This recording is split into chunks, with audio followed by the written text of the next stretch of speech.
بڑی دلچسپ حکایت ہے۔ ایک شخص بتاتا ہے کہ جب میں اپنے روحانی استاد کے ساتھ تھا نا تو استاد نے مجھے مزدوری پہ لگا دیا۔ میں بحری جہازوں میں لوڈنگ اور ان لوڈنگ کیا کرتا تھا۔ سارے دن کی محنت کے بعد میں جتنے پیسے کماتا، میرے استاد ان میں سے میرے 2 وقت کے کھانے کی رقم کو الگ کرتے اور باقی ساری اللہ کے راستے میں خیرات کر دیتے۔ میں نے ایک دن ان سے اس حکمت کی وجہ پوچھی تو وہ مسکرا کے بولے کہ کچھ دیر تک تم یہ کام کرو، میں تمہیں اس کے بعد اس کا جواب ضرور دوں گا۔ وہ کہتا میں کو 8-10 مہینے تک وہ لوڈنگ ان لوڈنگ کرتا رہا تو ایک دن استاد نے مجھ سے کہا کہ آج جب تم مزدوری کے لیے جاؤ، کام شروع ہو جائے تو تم وہاں جھوٹ موٹ کا بہانہ بنانا اور کہنا میں بیمار ہوں، آج میں نے کام نہیں کرنا۔ سارا دن تم کام کو ہاتھ نہ لگانا اور شام کو اپنا معاوضہ لینا اور واپس آ جانا۔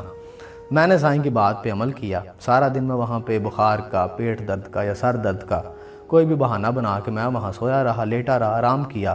شام کو معاوضہ لیا اور استاد کے پاس آ گیا۔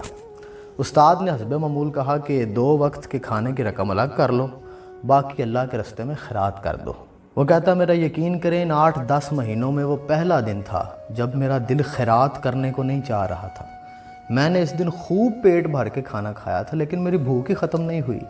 میں نے اس رات شاید پہلی بار اپنے کمرے کی کنڈی لگائی۔ میں گھوڑے بیچ کے سویا لیکن میری نیند مکمل نہیں ہوئی۔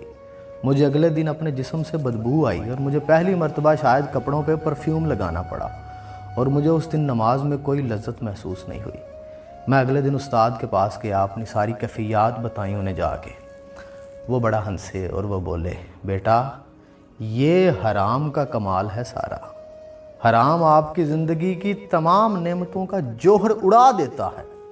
حرام ہمیشہ آپ کی بھوک بڑھا دیتا ہے، یہ آپ کی نیند میں اضافہ کرتا ہے، یہ آپ کے جسم میں بو پیدا کرتا ہے، یہ آپ کا دل تنگ کر دیتا ہے، یہ آپ کی سوچ کو چھوٹا کر دیتا ہے، یہ آپ کی نیند کو پھیلا دیتا ہے، یہ آپ کے روح سے سکون چھین لیتا ہے۔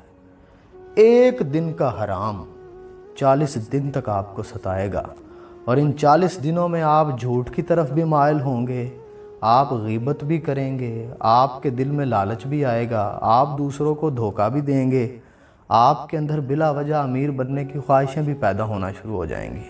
وہ کہتا میں یہ سن کے ڈر گیا اور میں نے استاد سے پوچھا کہ میں اگر حرام کے ان برے اثرات سے بچنا چاہوں تو مجھے کیا کرنا پڑے گا؟ تو وہ بڑی دیر تک خاموش رہے اور بولے خاموشی اختیار کرو، ذکر الہی میں مشغول رہو اور روزہ رکھو، یہ تمہیں اندر سے پاک کر دے گا۔ پھر انہوں نے اپنا سر اٹھایا اور بولے کہ سالوں کی ریاضت سے جو میں نے سیکھا ہے میں وہ تمہیں بتا دیتا ہوں۔ یہ کائنات ایک صندوق ہے اور اس صندوق پہ ایک بڑا ہی پراسرار، بڑا ہی موٹا تالا لگا ہوا ہے اور وہ تالا ایک اسم اعظم سے کھلتا ہے اور وہ اسم اعظم ہے حلال۔ آپ زندگی میں حلال بڑھاتے جائیں، کائنات کا یہ صندوق کھلتا چلا جائے گا۔ وہ کہتے ہیں میں نے عرض کی اور حرام کی کیا پہچان ہے؟ وہ بولے کہ دنیا کی ہر وہ چیز جسے دیکھنے، چکھنے، سونگھنے، چھونے کے بعد آپ کے دل میں لالچ پیدا ہو جائے۔ حرام آپ کے وجود کو قبرستان بنا دے گا، یہ آپ کو اندر سے اجاڑ دے گا، تباہ کر دے گا، یہ آپ کو بے جوہر کر دے گا، بے قیمت کر دے گا۔ آپ کے گھر میں، آپ کے پڑوس میں، دنیا میں، معاشرے میں آپ کی کوئی اہمیت نہیں رہے گی۔ یہ آپ کے چہرے کی رونق کو ختم کر دے گا، یہ ڈی این اے میں سرایت کر جاتا ہے۔